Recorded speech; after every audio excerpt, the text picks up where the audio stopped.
ప్రస్తుతం చూస్తున్నారు కదా మనకి జూబ్లీ హిల్స్ కాన్స్టిట్యున్సీలో మనకైతే బై ఎలక్షన్స్ రాబోతున్నాయి. సో ఆ ప్లేస్ లో మళ్ళీ బీఆర్ఎస్ కంటిన్యూ అవుతే బాగుంటుంది అంటారా, లేకపోతే కాంగ్రెస్ బీజేపీ వచ్చే అవకాశాలు ఏమైనా కనిపిస్తున్నాయా? మాకు ప్రజల నాయకుడు అయితే ఎవరైతే ప్రజలు తిరుగుతారో ఆ నాయకుడు అయితే బాగుంటుంది.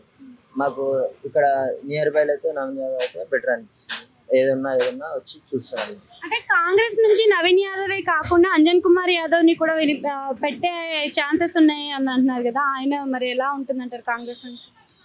అంటే మా కాన్స్టిట్యున్సీలో మేము పుట్టి పెరిగింది 25 years ఇక్కడే ఉంది కాబట్టి ఇక్కడ నవీన్ యాదవ్ అయితే బెటర్ అని చెప్పి మేము అనుకుంటాం.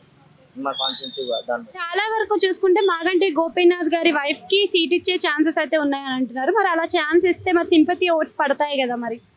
ఓకే పడతాయి, కానీ ఎవరికి వచ్చే ప్రిఫరెన్స్ వాళ్ళకి ఇస్తారు కదా లీడర్ని బట్టి. అంటే ఇప్పుడు అధికారంలో ఉన్న పార్టీ ఇక్కడ లోకల్లో వస్తే బాగుంటుంది అంటారా మరి? లోకల్లో అవును, మా లీడర్ మాకు వస్తేనే బెటర్ అనిపిస్తుంది. నవీన్ గారు. బట్ నవీన్ గారి కన్నా కూడా మాగంటి గోపీనాథ్ గారు ఎక్కువ సేవలు చేశారు అని చెప్పి వినిపిస్తుంది కదా, నిజమేనా మరి? అవును. మరి అప్పుడు బీఆర్ఎస్ కి ఎక్కువ పాజిటివ్ ఉంటది కదా? ఓకే ఉంటుంది, కానీ ఇప్పుడైతే లేరు కదా, చూద్దాం బై ఎలక్షన్ ఏమవుతుంది. అంటే అంజన్ కుమార్ యాదవ్ కి మరియు మన నవీన్ యాదవ్ గారికి సీట్ ఇద్దరులో ఎవరికి ఇస్తే బాగుంటుంది అంటారు కాంగ్రెస్ నుంచి? మనం ఎలా డిసైడ్ చేద్దాం, వాళ్ళు డిసైడ్. మీ అభిప్రాయం ఉంటది కదా వీళ్ళకి ఇస్తే బాగుంటది అని?